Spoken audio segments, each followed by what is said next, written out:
6 of the bowls have been poured. Lucifer's army is massing, and our team estimates we barely have a week until the second coming. Everyone, we are running out of time. At the Coalition for the Preservation of Humanity's conference table, Dr. Alex Mackenzie, the lead applied theology researcher, presented their team's findings. Our efforts at defying prophecy have been growing more strained. While the supernatural disasters have been occurring as Revelation predicted, during the early years the population at large seemed to be resistant to prophetic inertia. The Red Horse's effect was largely nullified due to the people's general reluctance to fight each other in the face of a greater enemy. Since the bowl judgments began, though, that desire is being twisted. The Antichrist's claims of waging open warfare on Yahweh have been drawing people to his cause, a cause all evidence suggests is futile.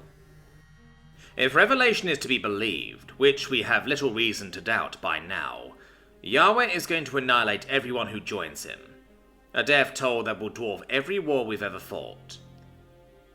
You know all of this, but the open question is why. We had initially assumed the Antichrist simply seized the opportunity, jumping on the people's desires for revenge for his own ends. But we found that might not be the only factor. Our research suggests Yahweh is taking a more direct role, in the face of his plan being derailed, influencing the people to join the opposing force. There was a general sound of assent throughout the room. Everyone there had been briefed on basic theological knowledge, and the story of Pharaoh rang in their minds.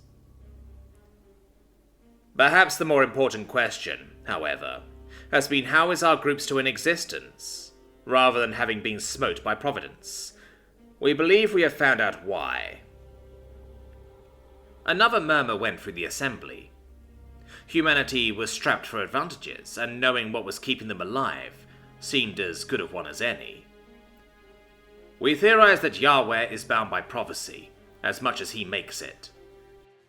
Yahweh hasn't struck us with lightning because he never said he would. That got a reaction from everyone in attendance, with the crowd erupting into gasps and shouts.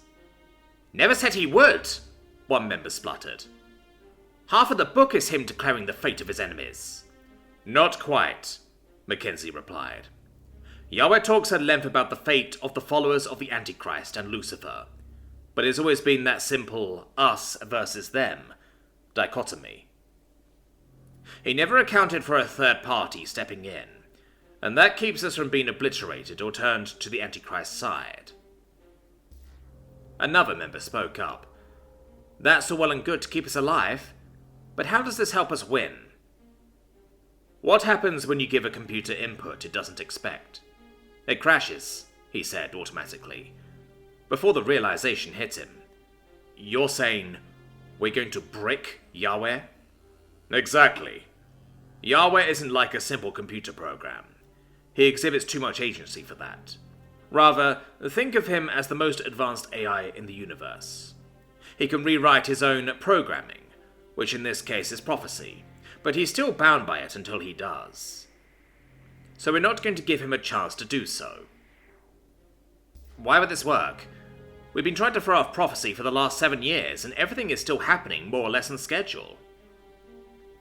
"Because this time we're not allowing for an interpretation of our actions as fulfilling the prophecies. We're going to do something that disrupts the script completely and irreparably, and that will give us the opening we need." At that, Mackenzie finally grinned. "We're going to kill the devil."